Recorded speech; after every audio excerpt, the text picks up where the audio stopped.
नमस्कार दोस्तों, मेरा नाम राहुल शर्मा है और आज की हमारी इस क्लास के अंदर हम लोग डिस्कस करने वाले हैं प्रोबेबिलिटी के दो इम्पोर्टेंट कंसेप्ट के बारे में। That is basically PMF, probability mass function, and PDF. दोस्तों, प्रोबेबिलिटी मास फंक्शन जिसके अंदर हम बात करने वाले हैं डिस्क्रीट प्रोबेबिलिटी की, और पीडीएफ के अंदर हम बात करेंगे कॉन्टिन्यूस प्रोबेबिलिटी की। और डिस्क्रीट प्रोबेबिलिटी के अंदर दोस्तों आते हैं हमारे binomial, Pasan, Bernoulli, hyper geometric और ज्योमेट्रिक प्रोबेबिलिटी डिस्ट्रीब्यूशन, जिसकी हम आज चर्चा करेंगे। और कॉन्टिन्यूस के अंदर हम बात करने वाले हैं दोस्तों यूनिफॉर्म एंड नॉर्मल डिस्ट्रीब्यूशंस के बारे में। दोस्तों, तो सबसे पहले आज की हमारी इस क्लास में हम डिस्कस करने वाले हैं बाइनोमियल डिस्ट्रीब्यूशंस को। और बाइनोमियल डिस्ट्रीब्यूशन दोस्तों, जो उसके नाम से ही हमें पता चल रहा है, जहाँ पर जो आउटकम आने वाली है एक ट्रायल से वो दो आएगी, जहाँ पर जो नंबर ऑफ ट्रायल होते हैं वो फिक्स्ड या फाइनाइट होते हैं। टू आउटकम्स होती हैं, दोनों ही आउटकम अपने आप में अलग होती है, म्यूचुअली डिसजॉइंट्स होती हैं, जिसको आप इस प्रकार से बता सकते हैं, उनके बीच में कोई भी कॉमन नहीं होता है। ऑल ट्रायल आर इंडिपेंडेंट होते हैं। और जो probability of happening an event है, एक इवेंट के हैपनिंग होने की प्रोबेबिलिटी दोस्तों ट्रायल टू ट्रायल हमेशा कांस्टेंट रहती है, वो ट्रायल के साथ बदलती नहीं है। और इसी प्रकार से दोस्तों, अगर मैं बात करूं इसके प्रोबेबिलिटी मास फंक्शन की, तो इसका जो प्रोबेबिलिटी मास फंक्शन का फॉर्मूला होता है that is basically NCX P, probability of happening event, उसकी पावर x इंटू में Q की पावर NX दोस्तों। और इस फॉर्मूले को आप एक सिंपल एग्जाम्पल के माध्यम से समझने का प्रयास कर सकते हैं। वो क्या होगा कि फॉर एग्जाम्पल हम बाज़ार में से ना कोई सामान लेने जाते हैं, उस सामान में से मान लो हमेशा 20% आइटम जो है हमेशा ख़राब ही हमें देखने को मिलते हैं। और अगर मैं वहाँ बाज़ार में से 5 आइटम लेके आता हूँ, 5 कोई आइटम लेके आता हूँ, तो मुझे प्रोबेबिलिटी फाइंड आउट करनी है कि उसमें से एक भी आइटम डिफेक्टेड ना हो, ख़राब ना हो, या एक आइटम हो, या 2 आइटम, 3 आइटम, 4 आइटम, या पाँचों के पाँचों आइटम ही ख़राब हों। तो यहाँ पर जो P होगा बेसिकली मेरा, ये मेरा X हो जाएगा, और जो मेरा P होगा दैट इज़ कि कितने आइटम जो हैं वो ख़राब निकल सकते हैं, दैट इज़ बेसिकली 20%। तो 20% का मतलब होगा दोस्तों 1/5। और यहाँ पर जो मेरा Q होगा दैट इज़ बेसिकली 4/5 होगा। अब मुझे जो है ना दोस्तों, मुझे प्रोबेबिलिटी निकालनी है कि पाँचों के पाँचों ही आइटम बेसिकली ख़राब निकल जाएं। तो पाँचों के पाँचों आइटम अगर ख़राब निकलते हैं तो उसकी प्रोबेबिलिटी मैं कैसे दिखाऊंगा? तो मैं क्या करूँगा दोस्तों, N, चलो हम 4 से देख लेते हैं ताकि आसान हो जाए कि NCX है। तो मैं क्या करूँगा दोस्तों, यहाँ पर नंबर ऑफ आइटम कितनी है, 5C4, और उसके बाद में मेरी जो सक्सेस होने की जो प्रोबेबिलिटी है दैट इज़ 1/5, इसकी पावर हो जाएगी दोस्तों 4 इंटू में 4/5, इसकी पावर होगी 5 में से 4 गया 1 दोस्तों, सिंपल सी बात है। उसके बाद अगर मैं इसको खोलूँगा तो 5 फैक्टोरियल डिवाइड बाय कॉम्बिनेशन का फॉर्मूला होता है 5 - 4, that is basically 1 factorial into में 4 फैक्टोरियल दोस्तों। उसके बाद इसको अगर मैं खोल लूँगा तो 1/5 की पावर 4 हो जाएगी, और यहाँ पर 4/5 आ जाएगा। उसके बाद अगर मैं इसको और भी ज़्यादा आगे बढ़ाऊँ तो 5 फैक्टोरियल इंटू में 4 फैक्टोरियल, और यहाँ पर आ जाएगा दोस्तों 4 फैक्टोरियल। तो 4 से 4 कैंसिल हो जाएगा, यहाँ पर आ जाएगा 1/5। 1/5 की पावर 4 करते हैं दोस्तों, तो यहाँ पर क्या आएगा, दैट इज़ बेसिकली कि 5 पंजू 25, 25 पंजा 125, और 125 पंजा 625, तो 1/1 625 यहाँ पर आ जाएगा। उसके बाद 4 की पावर 4/5, इसको दोस्तों हम सोल्व कर सकते हैं। बेसिकली इसको सोल्व कर हम क्या फाइंड आउट कर सकते हैं, इसको सोल्व कर हम फाइंड आउट कर सकते हैं, प्रोबेबिलिटी फाइंड आउट कर सकते हैं कि 5 में से अगर मैं बाज़ार में से 5 आइटम लाता हूं तो 3 के ख़राब होने की प्रोबेबिलिटी क्या होगी, कोई भी ख़राब ना हो उसकी प्रोबेबिलिटी क्या होगी, 1 ख़राब हो उसकी प्रोबेबिलिटी क्या होगी, 4 ख़राब हो उसकी क्या प्रोबेबिलिटी होगी, और इन सारी प्रोबेबिलिटी को जोड़ दूंगा दोस्तों, तो वहाँ पर हमारा फाइनल आंसर आएगा 1 दोस्तों। तो ये एक सिंपल फंडामेंटल होता है इसको निकालने का, इसको आप डिटेल में आगे निकाल सकते हो, ताकि बिकॉज हमारा जो मेन मकसद है अभी हमें जो है पूरा का पूरा डिस्क्रिप्टिव फंक्शन को याद करना है। और अब बात आती है इसका जो सम ऑफ कोफिशिएंट होता है दोस्तों, जैसे कि NCX होता है, उसको आप कहते हैं कोफिशिएंट, और इसको अगर हमें सम निकालना हो तो हम क्या करेंगे दोस्तों, 2 की पावर n कर देंगे। तो ये सिंपल इसका फंक्शन होता है। और जो इसका कोफिशिएंट ऑफ बाइनोमियल का जो कोफिशिएंट होता है दोस्तों, वो सिमेट्रिक होता है। सिमेट्रिक मतलब नॉर्मल डिस्ट्रीब्यूशन होता है, और इसके फर्स्ट और लास्ट कोफिशिएंट की जो वैल्यू होगी दोस्तों ऑलवेज 1 मिलेगी। जैसे कि 5C अगर मैं 1 करता हूँ उसकी वैल्यू दोस्तों हमेशा क्या मिलेगी, उसकी वैल्यू हमेशा 1 मिलेगी। और 5 अगर मैं करूँगा दोस्तों तो उसकी वैल्यू भी हमें 1 मिलेगी। तो फर्स्ट पहला और जो लास्ट का जो कोफिशिएंट होगा उसकी वैल्यू 1 होगी। और इसके अलावा इसका जो मीन होता है दोस्तों that is basically NP, N number of trial और P प्रोबेबिलिटी ऑफ सक्सेस दोस्तों। और इसका जो वेरिएंस होता है दैट इज़ बेसिकली NPQ होता है। और उसके बाद में इसकी जो थर्ड मोमेंट होती है दोस्तों बाइनोमियल डिस्ट्रीब्यूशन के अंदर that is basically NPQ into में Q माइनस P दोस्तों। तो ये आपको ध्यान में रखना है। इसके अलावा जो स्क्यूनेस होता है दैट इज़ बेसिकली B1, इसका जो बाइनोमियल के अंदर फंक्शन होता है that is basically third moment का स्क्वायर और डिवाइड बाय सेकंड मोमेंट का क्यूब दोस्तों। इसके अलावा अगर हम बात करें इसके क्रोटोसिस की दैट इज़ बेसिकली Y1, या फिर इसको आप दोस्तों यहाँ पर बेसिकली जो बीटा 1 है अगर आप इसको अनरूट कर देते हैं तो इसको आप Y1 का नाम देते हैं। और इसका फार्मूला बेसिकली दोस्तों कुछ इस प्रकार का भी बन सकता है बिकॉज जब हम इसको अनरूट कर देंगे। उसके बाद में अगर हम बात करें क्रोटोसिस की, तो क्रोटोसिस बेसिकली बाइनोमियल में निकालने के लिए हमें करना पड़ता है fourth moment divide by second moment का स्क्वायर दोस्तों। और B2 को आप दोस्तों Y2 भी लिख सकते हैं अगर आप B2 माइनस 3 कर दें, बिकॉज नॉर्मल डिस्ट्रीब्यूशन के केस के अंदर B2 बेसिकली इक्वल टू 3 होता है। तो अगर B2 माइनस 3 कर दे तो इसको आप दोस्तों Y2 लिख सकते हैं। और इस केस के अंदर जो हमारा बाइनोमियल का जो फार्मूला होगा क्रोटोसिस को निकालने का that is basically 1 minus 6 PQ divide by NPQ दोस्तों। इसको आप वेरिएंस भी कह सकते हैं।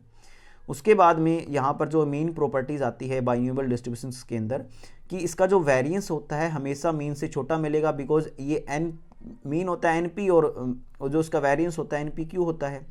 उसके अलावा अगर हमारी जो प्रोबेबिलिटी ऑफ सक्सेस है दोस्तों एक इवेंट की अगर वो ग्रेटर देन 1/2 है तो हमारा जो डिस्ट्रीब्यूशन होगा वो नेगेटिव स्क्यूनेस होगा। अगर हमारी सक्सेस की प्रोबेबिलिटी 1/2 मतलब कि 50% से कम है तो उस केस के अंदर जो हमारा डिस्ट्रीब्यूशन बनेगा डाटा का that is basically positive distribution बनेगा। तो ये हमें ध्यान में रखना है। और पॉजिटिव डिस्ट्रीब्यूशन बनेगा तो वहाँ पर हमारा मीन बड़ा होगा और मीडियन जो हमारा मोड होगा वो छोटा होगा दोस्तों। तो ये एक मेन प्रॉपर्टीज़ है जो हमें ध्यान में रखनी है। इसके अलावा इसका अगर वेरिएंस जो है दोस्तों अगर हमारी प्रोबेबिलिटी जो है 1/2 आ जाती है, भी 50-50 चांस होते हैं, इस केस के अंदर जो हमारा वेरिएंस की वैल्यू होगी वो n/4 से ज़्यादा कभी हो ही नहीं सकती दोस्तों। n/4 मतलब जो टोटल नंबर ऑफ ट्रायल को अगर आप 4 से डिवाइड कर दे तो उससे ज़्यादा हमारा डाटा के अंदर फैलाव हमें देखने को नहीं मिलेगा। वेरिएंस हमें फैलाव भी बताता है, मीन से दूरी बताता है।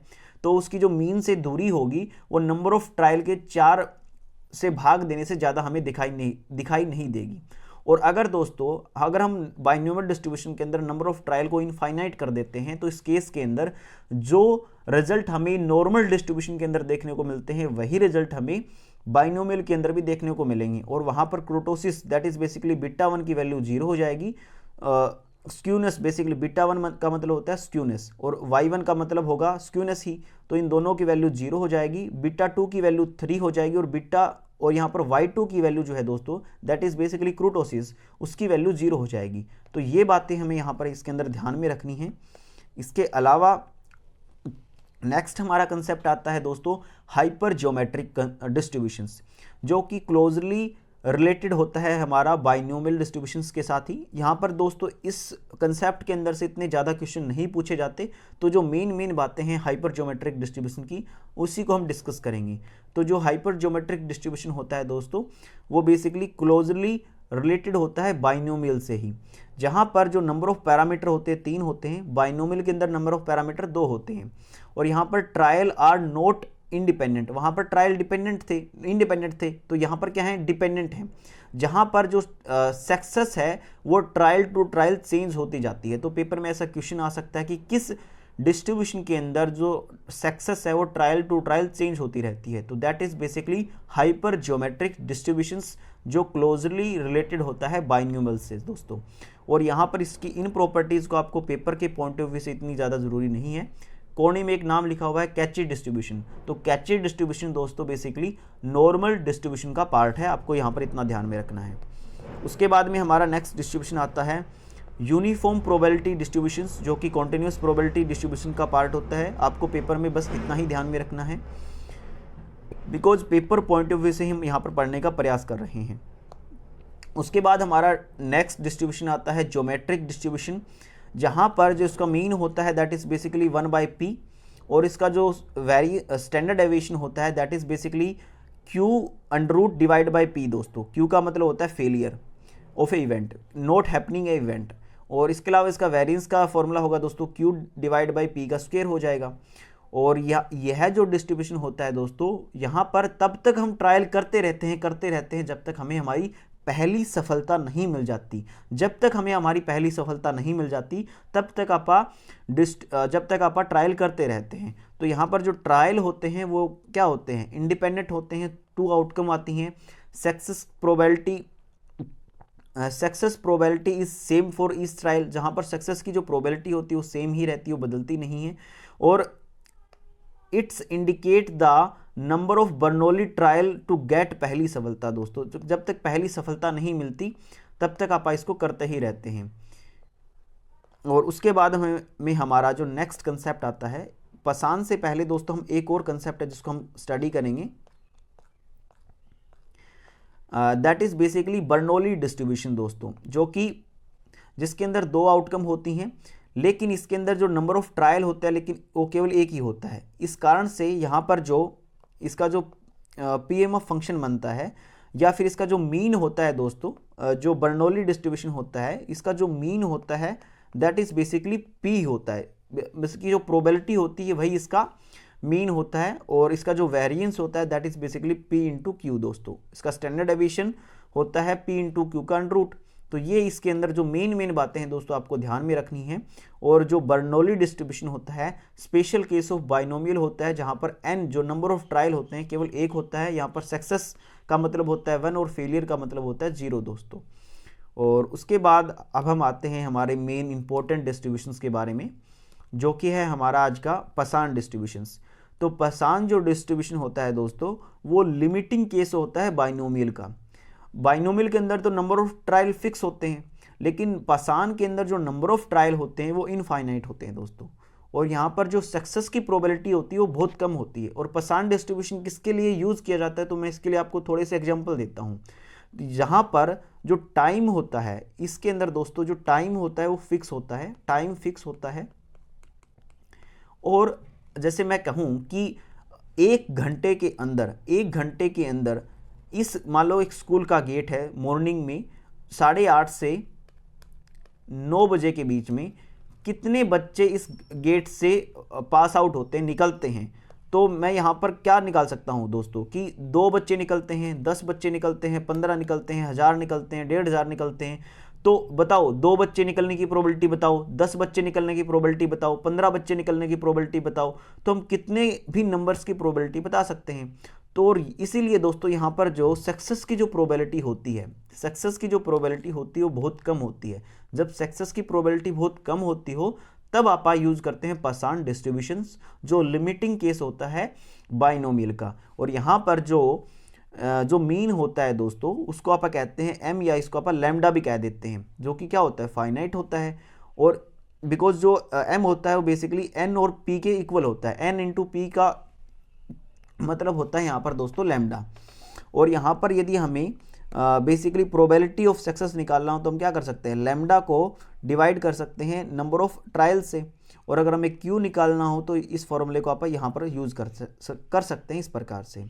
इसके अलावा दोस्तों यहाँ पर जो डिस्ट्रीब्यूशन होता है वो ऑलवेज पॉजिटिव डिस्ट्रीब्यूशन होता है, लेकिन जैसे जैसे आप नंबर ऑफ ट्रायल को बढ़ाते जाते हैं तो जो हमारा पॉजिटिव डिस्ट्रीब्यूशन है या पॉजिटिव स्क्यूड डिस्ट्रीब्यूशन है वो नॉर्मल बनता जाता है। और इसका जो प्रोबेबिलिटी मास फंक्शन होता है कुछ इस प्रकार का होता है, e की पावर माइनस लैम्डा इंटू में लैम्डा की power r divide by r factorial दोस्तों। So this is the simple formula of Poisson distribution. अगर हम बात करें इसके अंदर मोमेंट अबाउट मीन की, तो यहाँ पर फर्स्ट मोमेंट बेसिकली हमें 0 वैल्यू प्राप्त देगा। इसके अलावा सेकंड मोमेंट से हमें यहाँ पर वेरिएंस मिलेगा। और सबसे इंपॉर्टेंट बात दोस्तों यहाँ पर जो वेरिएंस और मीन होता है वो एक दूसरे के सेम होते हैं। यहाँ पर वेरिएंस भी लैम्डा होता है और मीन भी लैम्डा ही होता है। और थर्ड मोमेंट से बेसिकली हमें दोस्तों क्या मिलेगा, वेरिएंस मिलेगा। और इसके अलावा जो फोर्थ मोमेंट होती है that is basically lambda plus 3 lambda square, और ये बेसिकली दोस्तों यहाँ पर फॉर्मूला दिया गया है हमें स्क्यूनेस का, that is basically 1 divide by under root lambda, और स्क्रोटोसिस का फॉर्मूला होगा दोस्तों यहाँ पर 1 बाय लैम्डा दोस्तों। और इसके अलावा अगर मैं m को इनफाइनाइट कर दूं, जैसे जैसे मेरा मीन बढ़ता जाएगा, यहाँ पर दोस्तों मीन नहीं बढ़ेगा, यहाँ पर बेसिकली जैसे जैसे मेरा n बढ़ेगा तो जो मेरा बाइनोमियल डिस्ट्रीब्यूशन होगा, सॉरी दोस्तों, जो मेरा b1 होगा दैट इज बेसिकली स्क्यूनेस, उसकी वैल्यू 0 आ जाएगी, और इसी प्रकार से y1 की वैल्यू भी 0 आ जाएगी। बीटा 2 की वैल्यू दोस्तों जो क्रोटोसिस होता है उसकी वैल्यू 3 होगी, और y2 जिसको आप beta 2 minus 3 equal to y2 लिखते हैं उसकी वैल्यू 0 हो जाएगी, जैसे जैसे आप n को बढ़ाते जाएंगे। इसके अलावा इसका मैंने ये बात पहले ही बता दी कि जो उसका वेरिएंस होता है उसको आप लैम्डा ही कहते हैं, और जैसे जैसे m बढ़ेगा वैसे वैसे डिस्ट्रीब्यूशन नॉर्मल होता जाएगा। और इसके अलावा दोस्तों इसके अंदर जो इम्पोर्टेंट प्रॉपर्टीज़ हैं इनको आपको ध्यान में नहीं देना, ये पेपर में नहीं आता है इतना। इसके अलावा जो हमारा नेक्स्ट डिस्ट्रीब्यूशन है that is basically normal distributions. Normal distribution की प्रॉपर्टीज़ की बात करें दोस्तों तो यहाँ पर जो क्लोज होते हैं, इंडिपेंडेंट होते हैं, सिमेट्रिक डिस्ट्रीब्यूशन होता है, मल्टीपल कोजिशन होते हैं, इसकी 3 प्रॉपर्टीज़ हैं। इसके अलावा यहाँ पर मीन मीडियन मोड इक्वल होते हैं, और बेल शेप ये डिस्ट्रीब्यूशन होता है, और ये बेसिकली दोस्तों यूनी मॉडल होता है, इसके अंदर केवल एक ही मोड होता है। इसकी जो रेंज होती है, पेपर में क्वेश्चन आ सकता है नॉर्मल डिस्ट्रीब्यूशन कैसा होता है दोस्तों, यूनी मॉडल होता है। इसकी रेंज माइनस इनफाइनाइट से पॉजिटिव इनफाइनाइट होती है, और ये डिस्ट्रीब्यूशन हमें इस प्रकार का देखने को मिलता है, that is basically bell shape distributions, जिसको आप मेसोक्रेटिक भी कह सकते हैं, और जहाँ पर मीन मीडियन मोड एक ही पॉइंट पे होते हैं, और यहाँ पर जो जेड की वैल्यू होगी, जेड यहाँ ये तो जेड बेसिकली मोड को बता रहा है, जेड की वैल्यू दोस्तों यहाँ पर क्या होती है, बेसिकली 0 होती है, और 50% डाटा यहाँ पर होता है, 50% यहाँ पर होता है। इसकी रेंज होती है माइनस इनफाइनाइट से पॉजिटिव इनफाइनाइट। हालांकि जो जेड की वैल्यू होती है दोस्तों इस कॉर्नर पर होती है प्लस के 3 लैम्डा, और दैट जो बेसिकली एस डी को बताता है, और यहाँ पर माइनस के 3 लैम्डास बेसिकली दोस्तों। उसके बाद में अगर हम और इसकी प्रॉपर्टीज़ की बात करें तो इसका अंदर जो टोटल एरिया होता है दैट इज़ बेसिकली 1, जो कि 100% डाटा को बताता है कि सारा का सारा डाटा इस नॉर्मल डिस्ट्रीब्यूशन के अंदर आ चुका है। और इसके अलावा जो इसके ऑर्डिनेट्स होते हैं, ऑर्डिनेट्स के ऊपर दोस्तों जो मीन होता है वो मैक्सिमम वैल्यू को देता है, जो इसका जो सबसे हाईएस्ट पॉइंट होता है वो बेसिकली दोस्तों मीन को बताता है। और इसके अलावा जो इसका जो पॉइंट ऑफ इन्फ्लेक्शन होता है दोस्तों, पॉइंट ऑफ इन्फ्लेक्शन का मतलब होता है कि मीन से 1 स्टैंडर्ड डेविएशन दूर, मीन से 1 स्टैंडर्ड डेविएशन दूर लेफ्ट साइड, और मीन से राइट साइड 1 स्टैंडर्ड डेविएशन दूर दोस्तों। जो ये वाला जो पार्ट होता है यहाँ पर, जहाँ पर जो हमारा कर्व होता है उसके अंदर एक जर्क सा आता है, उसको आप कहते हैं दोस्तों पॉइंट ऑफ इन्फ्लेक्शन, जो होता है मीन से, ध्यान से देखने वाली बात है दोस्तों, मीन से प्लस माइनस 1 स्टैंडर्ड डेविएशन दोस्तों। और उसके अलावा इसके जो मेन पैरामीटर होते हैं दैट इज़ बेसिकली मीन और स्टैंडर्ड डेविएशन होते हैं, और यहाँ पर जो स्टैंडर्ड डेविएशन उसकी जो वैल्यू होती है दैट इज़ बेसिकली 1 कांस्टेंट होता है, वेरिएंस इसका 1 होता है। मीन जो मीन होता है दैट इज़ बेसिकली 0, जो जेड को डिनोट करता है। क्रोटोसिस की वैल्यू यहाँ पर 3 आएगी, और यहाँ पर जो स्क्यूनेस की वैल्यू होगी वो 0 आएगी। और सबसे इंपॉर्टेंट जो इसकी प्रॉपर्टीज़ हैं दोस्तों, जहाँ से क्वेश्चन पूछे जाते हैं, जिसको मैं डिफाइन करने का प्रयास करूँगा, कि जो ये हमारा नॉर्मल डिस्ट्रीब्यूशन है, ये मेरा मीन है, मीन जहाँ पर जेड की वैल्यू इक्वल टू 0 होगी।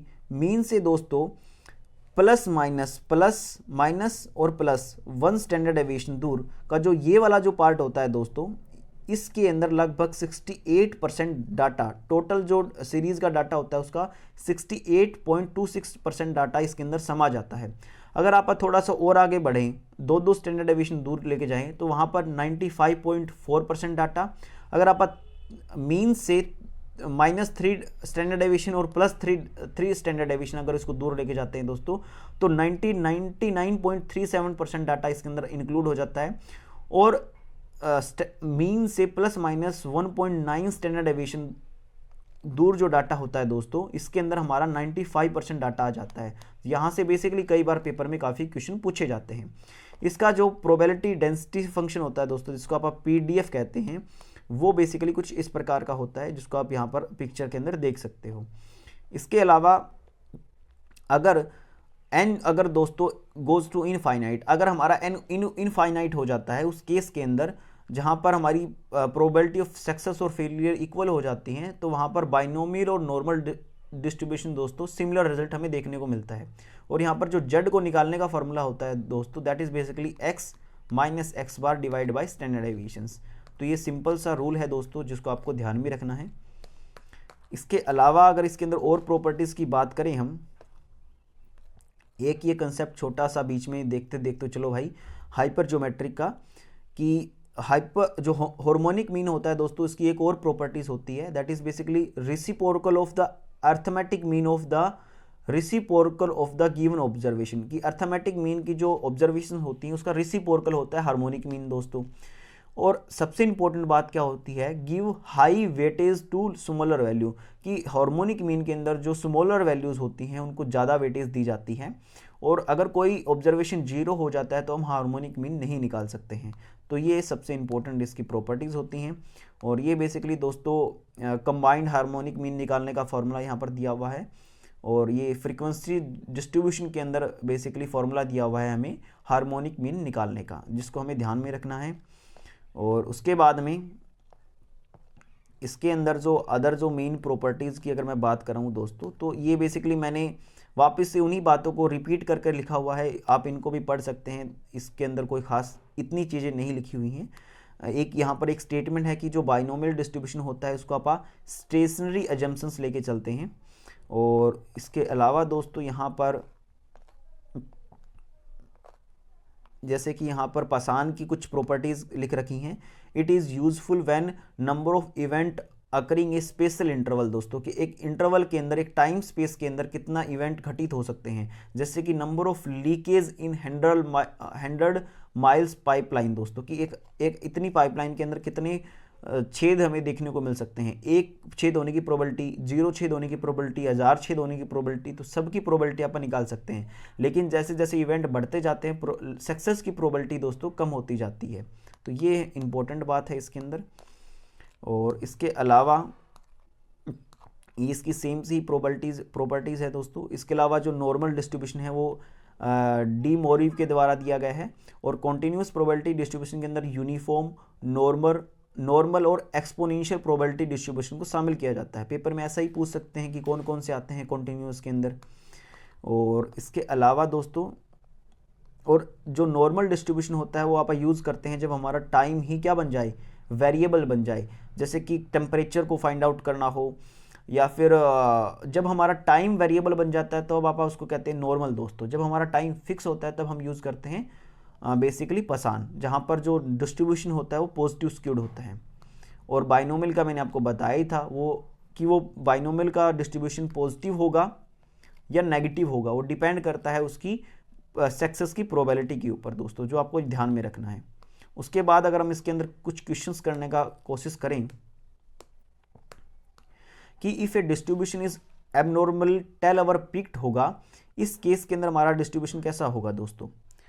जब हमारा डिस्ट्रीब्यूशन कैसा हो, पिक्ड हो, टेल हो, दैट इज बेसिकली लेप्टो। और ये बेसिकली होगा नॉर्मल के केस के अंदर दोस्तों। और ये हमारा प्लेटो होगा, जहाँ पर हमारा डाटा बहुत बिखरा हुआ हो। उसके बाद नेक्स्ट क्वेश्चन है हमारा, अगर हमारा मीन 23 दे रखा है, मीडियन 24 है और मोड 25.5 है, तो हमारा डिस्ट्रीब्यूशन कैसा होगा। तो यहाँ पर दोस्तों मोड सबसे बड़ा है तो हमारा डिस्ट्रीब्यूशन नेगेटिव स्क्यूड होगा। आप दोस्तों इस वीडियो को पॉज कर खुद भी आंसर देने का प्रयास कर सकते हो, तो वो ज़्यादा बेनिफिशियल होगा। इसके अलावा sum of deviation will be 0 if it is taken from दोस्तों, तो दैट इज़ बेसिकली मीन। और जो मिनिमम आएगा इस केस के अंदर वो मीडियन होगा। उसके बाद में दोस्तों the average of first n natural number is, n natural number का हमें एवरेज निकालना हो तो क्या आएगा, n+1 डिवाइड बाई 2। और अगर हमें स्टैंडर्ड डेविएशन निकालना हो तो उसका फॉर्मूला दोस्तों मैंने पहले वाली वीडियो में आपको बताया था, आपको मैं एक बार और रिपीट कर देता हूँ इस क्लास के अंदर भी। दैट इज बेसिकली कि यदि हमें निकालना हो एन नेचुरल नंबर का स्टैंडर्ड डेविएशन तो उसका फार्मूला होगा दैट इज बेसिकली √1/12 ब्रैकेट में एन स्क्वायर -1 दोस्तों। तो ये फॉर्मूला होता है हमारा फाइंड आउट करने का standard deviation n natural number के केस के अंदर दोस्तों। उसके बाद में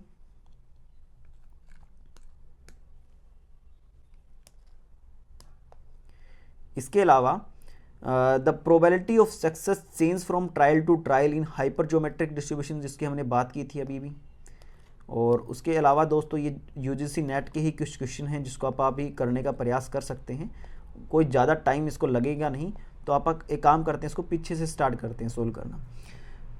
पहला हमारा क्वेश्चन है दोस्तों इसके अंदर, if the probability of solving statistical problem, कि एक जो बंदा है एक जो पहला बंदा है वो किसी प्रॉब्लम को सोल्व कर सकता है, इसकी जो प्रोबेबिलिटी है दैट इज़ बेसिकली 1/4 मतलब कि 25%, और बी बंदा है उसकी प्रोबेबिलिटी है 1/3 है। तो when a problem is given to them probability that problem will be solve, अगर दोनों को एक साथ दी जाती है तो क्या प्रोबेबिलिटी है कि उसको बेसिकली दोस्तों सही कर देंगे। तो यहाँ पर हम क्या कर सकते हैं, प्रोबेबिलिटी ऑफ ए इंटू अगर बी करें दोस्तों, अगर हम मान लेते हैं कि दोनों ही म्यूचुअली डिसजॉइंट प्रोडक्ट हैं तो 1/4 इंटू में 1/3 दोस्तों। तो यहाँ पर हम देख सकते हैं कि इसकी टोटल जो वैल्यू आएगी दैट इज बेसिकली 1/12।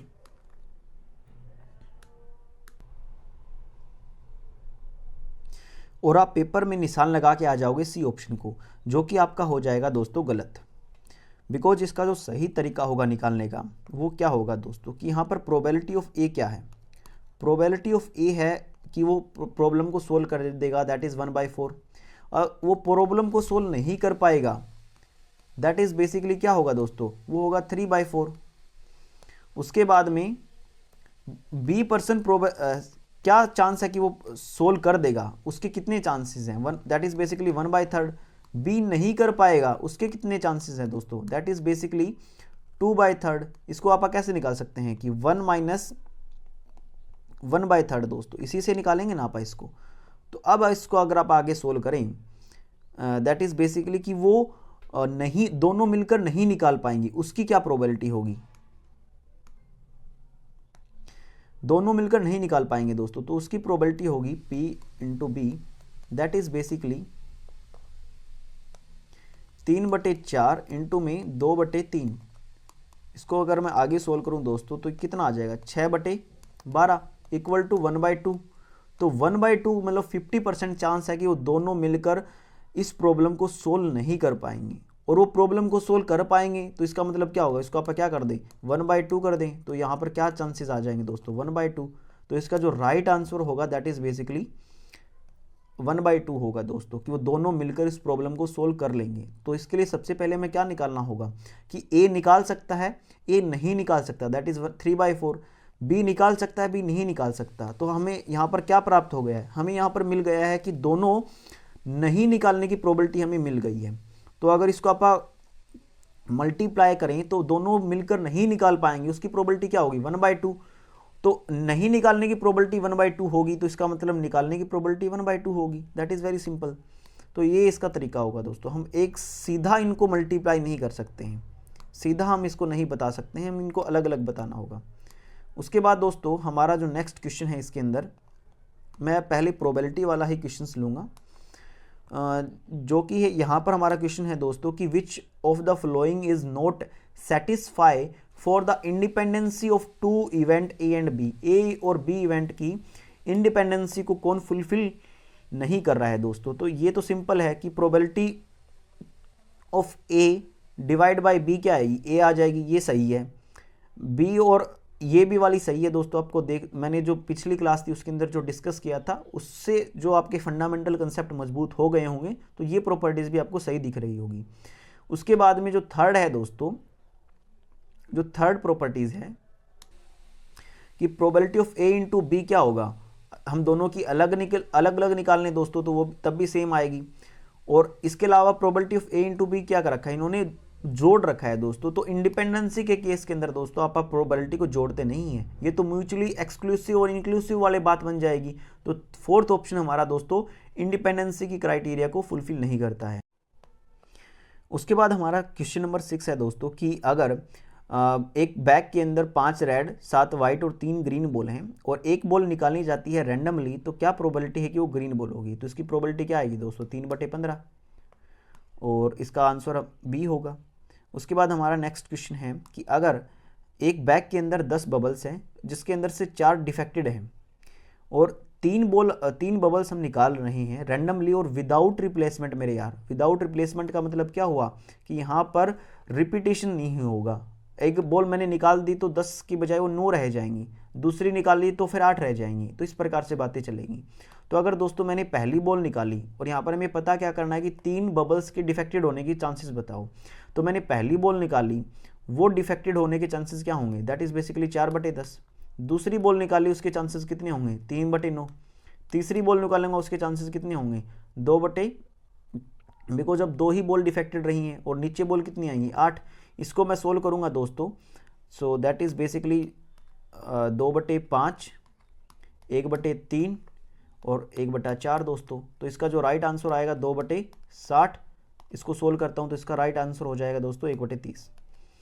उसके बाद में ये क्वेश्चन अगर हम सोल्व करें तो गॉस-मैर्कोव थ्योरम यूज की जाती है ब्लू प्रॉपर्टीज़ के लिए। हेट्रो का जो मेथड होता है वो गोल्ड क्वांटम टेस्ट होता है एंड R² बताता है बेसिकली दोस्तों कोफिशिएंट ऑफ डिटर्मिनेशंस को।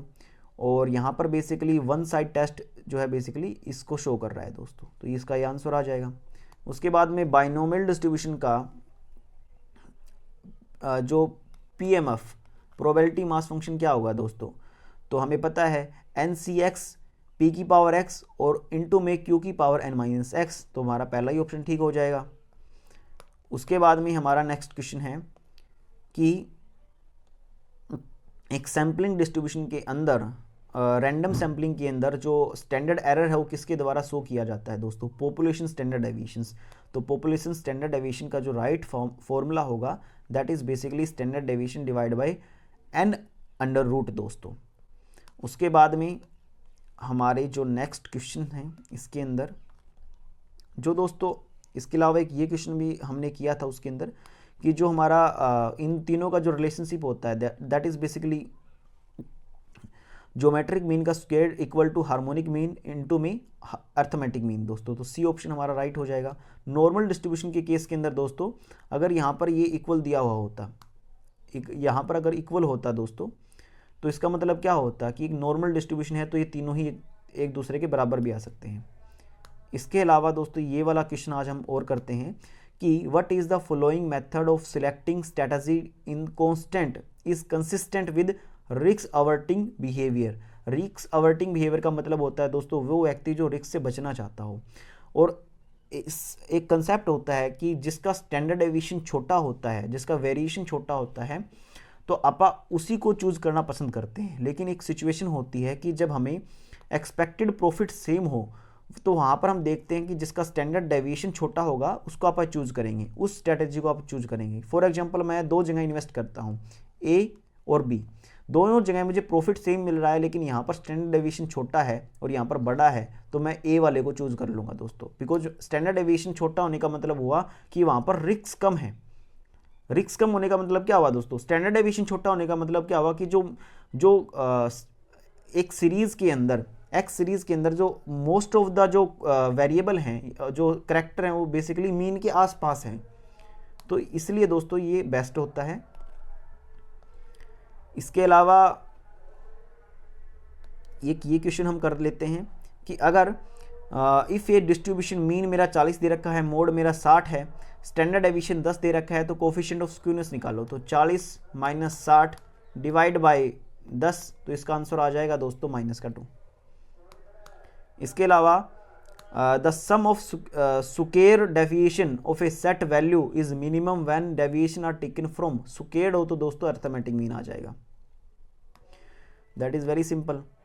इसके अलावा दोस्तों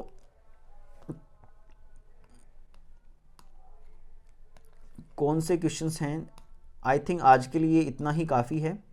और मैं आपको अगर प्रैक्टिस सेट के रूप में कुछ देना चाहूँ दोस्तों, तो ये वाले जो क्वेश्चन है आप इनका स्क्रीनशॉट ले सकते हैं, या फिर इसकी जो पूरी की पूरी पीडीएफ है दोस्तों, मैं आपको मेरे जो क्लासरूम है, गूगल क्लासरूम है, वहाँ पर आपको प्रोवाइड करवा दूंगा। मेरे जो व्हाट्सएप ग्रुप है उसके अंदर आप अपना जुड़ जाइए, तो वहाँ पर मैं आपको लिंक प्रोवाइड करवा दूंगा उस क्लास का। तो ये जो आपको दोस्तों प्रैक्टिस क्वेश्चंस हैं इस पूरी की पूरी थ्योरीज़ के दोस्तों, आप इनका स्क्रीनशॉट ले सकते हैं, इसकी पीडीएफ मैं आपको प्रोवाइड करवा दूंगा।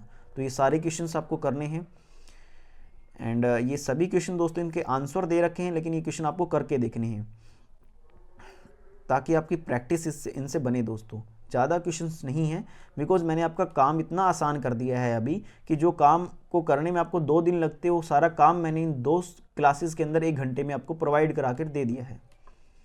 तो आप अपनी इफ़िशियंसी को बढ़ाएं दोस्तों, बिकॉज स्टूडेंट जितना अपने आप से प्रयास करेगा उतना ही ज़्यादा वो बेहतर बनता जाएगा दोस्तों। सो ये मेरा अपनी एक समझ कहती है कि स्टूडेंट को एफ़र्ट ज़्यादा करनी चाहिए। टीचर को तो करनी चाहिए, लेकिन स्टूडेंट को और भी ज़्यादा एफ़र्ट करनी चाहिए दोस्तों। तो ये सारे क्वेश्चंस आप करें जो मैंने यहाँ पर आपको प्रोवाइड करवाए हैं, जिससे कि आपकी प्रैक्टिस और भी अच्छी बेहतर होती रहेगी। Thank you so much for watching this video.